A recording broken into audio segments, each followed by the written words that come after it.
The text came at 3:47 a.m., lighting up my bedroom like an accusation. Amanda, stay away from Mom's funeral. You abandoned her when she needed you most. We don't want you there. None of us do.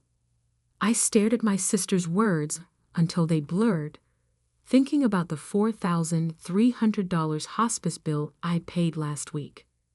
The specially ordered hospital bed in Mom's room that cost $12,000. The private nurse, Maria, who I'd hired for night shifts at $45 per hour. All handled quietly, through my lawyer, because Mom had asked me to let Amanda think she's in charge. It's the only thing that makes her feel important. My phone buzzed again. Amanda, don't bother responding. Just know you're not welcome. You made your choice when you moved to Chicago and left us to care for her. I got out of bed and walked to my home office, unlocking the bottom drawer of my filing cabinet. Inside was a folder labeled Mom, 2023. Every payment, every medical record, every late-night call with her doctors, documented and dated. The truth was, I hadn't abandoned anyone. I just learned to love my mother from a distance that kept Amanda's toxicity at bay. Ms. Davidson. Maria's text popped up. I'm so sorry about your mother. I was with her at the end. She asked me to tell you she understood, and that the blue envelope is in her dresser. The blue envelope. Mom's cryptic mention during our last lucid conversation 3 weeks ago. When the time comes, she'd whispered, remember the blue envelope. It's all there. My landline rang, the private number only 5 people had. I picked up, knowing who it would be. Catherine, Howard Brennan's familiar voice, my mother's lawyer for 30 years. She passed an hour ago, peacefully. I know, I said quietly. Amanda's already banned me from the funeral. He made a sound between a sigh and a snort. Yes, well, about that. Your mother left very specific instructions. The blue envelope, in her dresser? You knew. She mentioned it. What's inside? I can't say yet. But be at Morgan Brothers Funeral Home tomorrow at 2 p.m. Don't engage with Amanda. Don't argue. Just be there. I looked at the stack of medical bills on my desk. 5 years of quietly handling everything while Amanda posted Facebook updates about being Mom's devoted caregiver and telling relatives how I'd abandoned the family. Howard, I said, I've been hiding my involvement because Mom asked me to. Protecting Amanda's ego. Maybe it's time. Wait, he cut me off. Your mother knew exactly what she was doing. Trust her plan.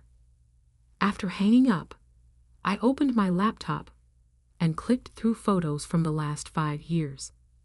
Mom and me at her favorite cafe, taken during my business trips to Boston that were really care planning visits. Weekly FaceTime screenshots of us doing crossword puzzles together. The calendar alert still set for our daily 4 p.m. calls. Amanda had no idea. She thought those calls went to her phone, thanks to the carefully programmed forwarding system I'd set up. Mom hadn't wanted to hurt her, but she'd needed to hear my voice every day. My phone buzzed with another text from Amanda, this time to our family group chat. Making final arrangements for Mom. Small, private funeral tomorrow at 2 p.m. Close family only. Some people who abandoned their mother and only care about inheritance aren't welcome. You know who you are. 3 cousins immediately responded with supportive emojis. Aunt Susan chimed in. You're such a devoted daughter, Amanda. Your mother was so lucky to have you. I added the messages to my documentation folder, then opened my email. Howard had sent the funeral home address and one instruction. Bring ID and the power of attorney documents.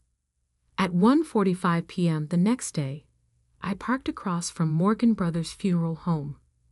Amanda's social media was already active. A selfie of her in black, caption reading, "Saying goodbye to my beloved mother. Some people won't be here because they couldn't be bothered to care for her, but those who truly loved her will gather today." I watched my relatives arrive. Aunt Susan, Uncle Pete, cousins in their Sunday best. Amanda stood at the door like a bouncer, accepting hugs and sympathy, playing the role of grieving devoted daughter. Maria's car pulled up. She saw me and nodded once. In her hand was a large blue envelope. At precisely 2 p.m., I stepped out of my car. Amanda spotted me immediately, her face darkening.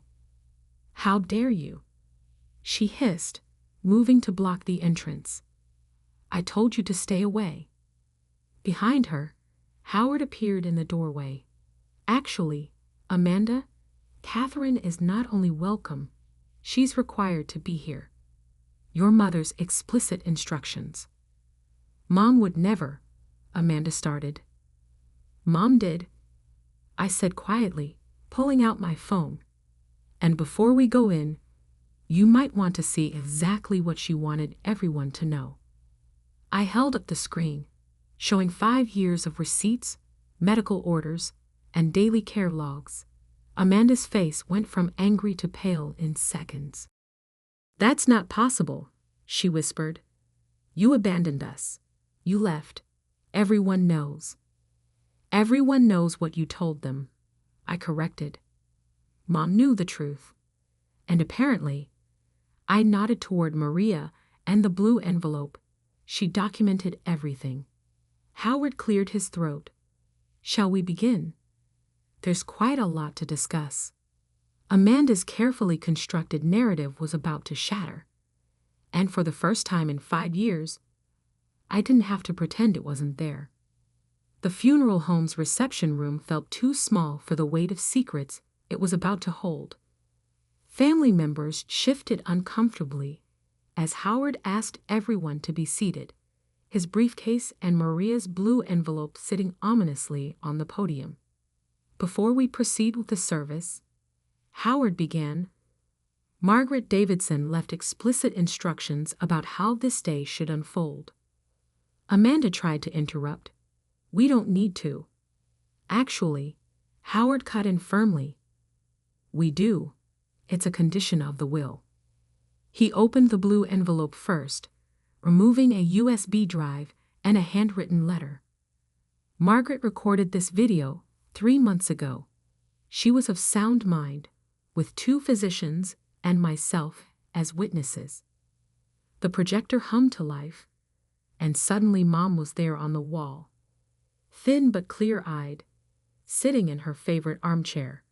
The timestamp showed March 15, 2023, 2:14 p.m.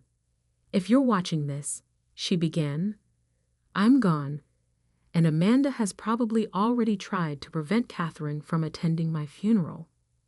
The room went silent. Aunt Susan's supportive hand dropped from Amanda's shoulder. "For the past 5 years," Mom continued, "I've asked Catherine to hide her involvement in my care. Not because she wanted to, but because I needed to understand something about my daughters. And now I do." She held up a stack of papers, copies of the same documentation I had collected. "Catherine has paid for my medical care, arranged my hospice, hired my nurses, and called me every day at 4 p.m. Those calls, Amanda claimed, were coming to her, forwarded from Catherine's line, at my request. The expensive treatments Amanda told everyone she funded. All Catherine, working through Howard to keep it quiet." In the front row, Amanda's face had gone from pale to ashen. "Why the deception?" Mom continued. "Because Amanda needed everyone to think she was my devoted caregiver. She needed the attention, the praise, the social media sympathy. And I enabled that, to see how far she would go." The video showed Mom picking up another document, Amanda has spent the past 5 years telling everyone that Catherine abandoned me. Posted it on Facebook, told our family, even had our church prayer group believing it. All while living in my house rent-free, using my credit cards, and taking credit for the care her sister provided. Aunt Susan made a small sound of distress. Uncle Pete was staring at his hands. But here's what truly broke my heart.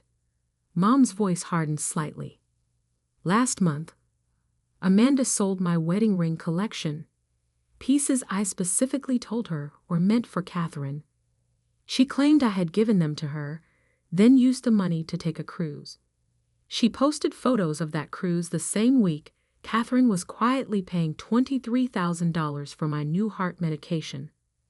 Maria, standing by the door, nodded in confirmation. She had been there when Amanda took the rings, ignoring Mom's protests. So today, Mom continued, the truth comes out. In this envelope is a complete accounting of the past 5 years. Every payment Catherine made. Every lie Amanda told. Every post, every text, every manipulated moment. Howard paused the video, turning to address the stunned room. There's more, but first, Amanda, would you like to explain the rings? Amanda stood up, hands shaking. This is elder abuse. Catherine manipulated Mom, turned her against me. I was here every day. I posted about being here every day. I corrected quietly. Actually, being here was different. Would you like to see the security footage from Mom's cameras? The ones that show how many nights you really spent devotedly caring for her. You spied on me? No, Howard interjected. Margaret did. She wanted evidence of exactly how her daughters behaved when they thought no one was watching. He pressed play again. Mom's face reappeared, softer now. Catherine, my darling girl, I'm so sorry I asked you to hide your love, to watch while your sister twisted the truth. But I needed to know. Would you care for me without recognition?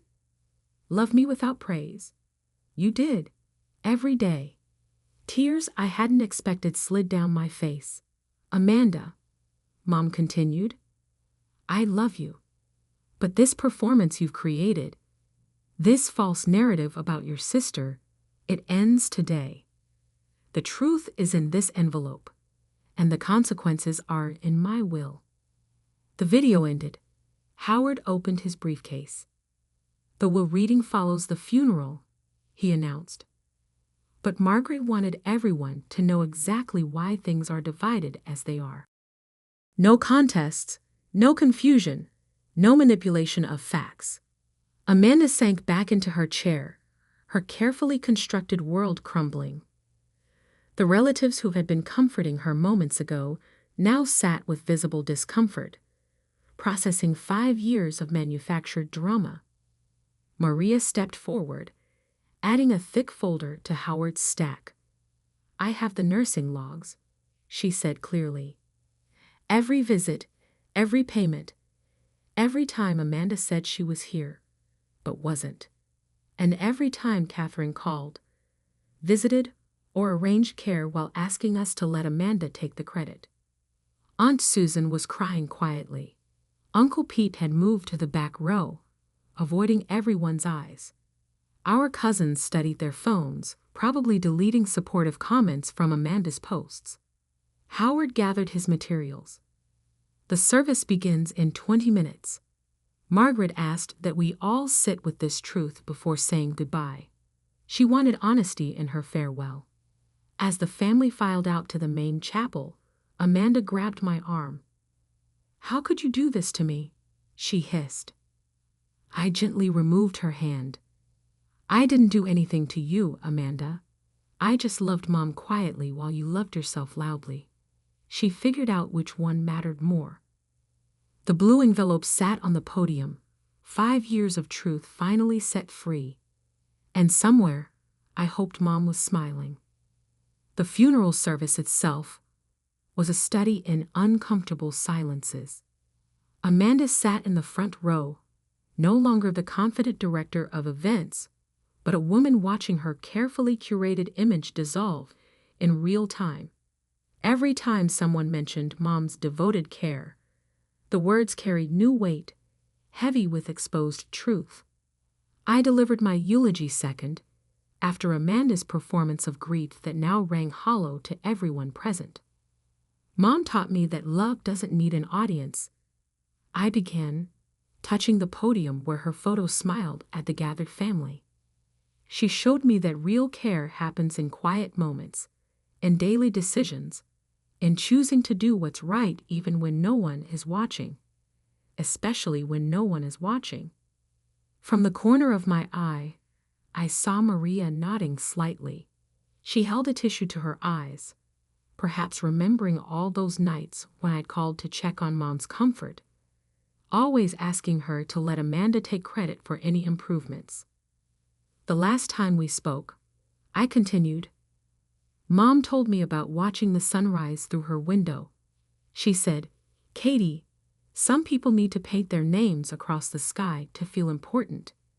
Others just make sure the sun has a clear path to rise. That was Mom, always seeing through to the heart of things. Amanda shifted uncomfortably in her seat. Several relatives were looking between us, mentally rewriting 5 years of family history. After the service, Howard gathered us in the funeral home's private conference room. The blue envelope had multiplied into several files, spread across the polished table. Before we proceed with the will, Howard began, Margaret left specific instructions about family heirlooms. He lifted a detailed inventory. The wedding ring collection that was removed from the premises last month needs to be addressed. Amanda's face flushed. I told you, Mom gave those to me. Actually, Howard slid forward a notarized document. Margaret explicitly documented her wishes regarding the rings on February 12th, including this video statement. He played a short clip on his tablet.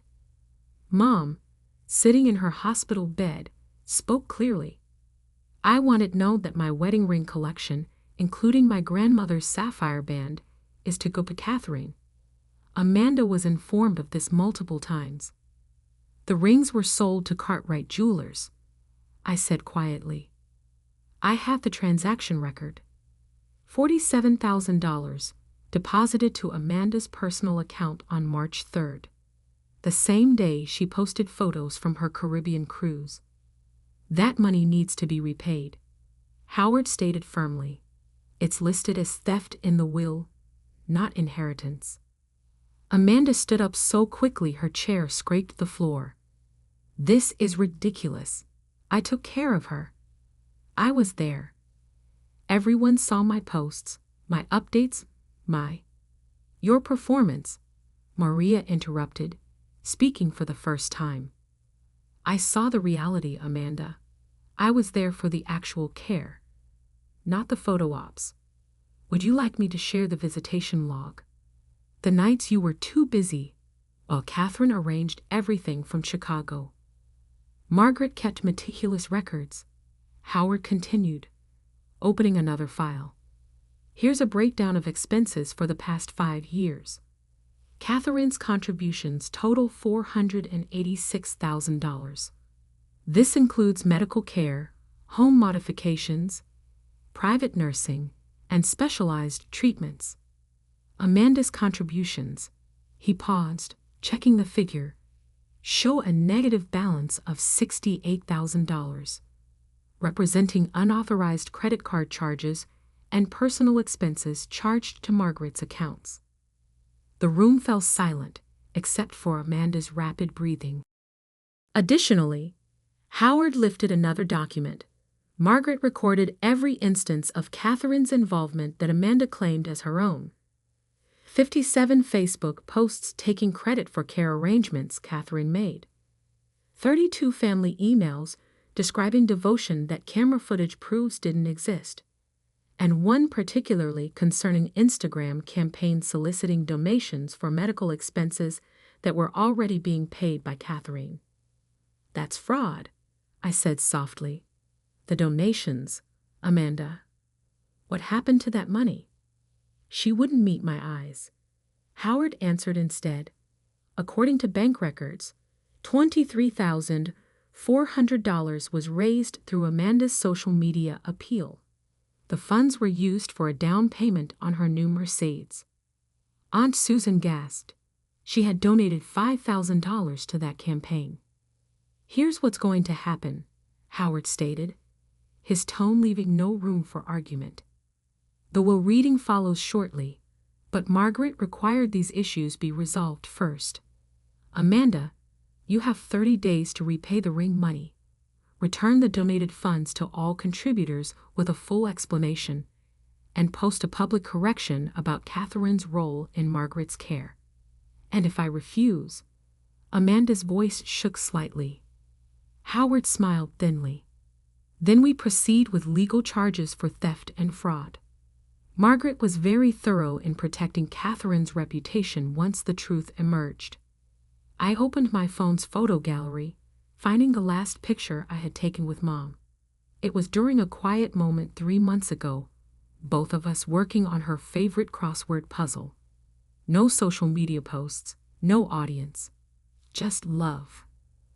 "Amanda," I said, turning the phone so she could see. "Mom knew you needed recognition.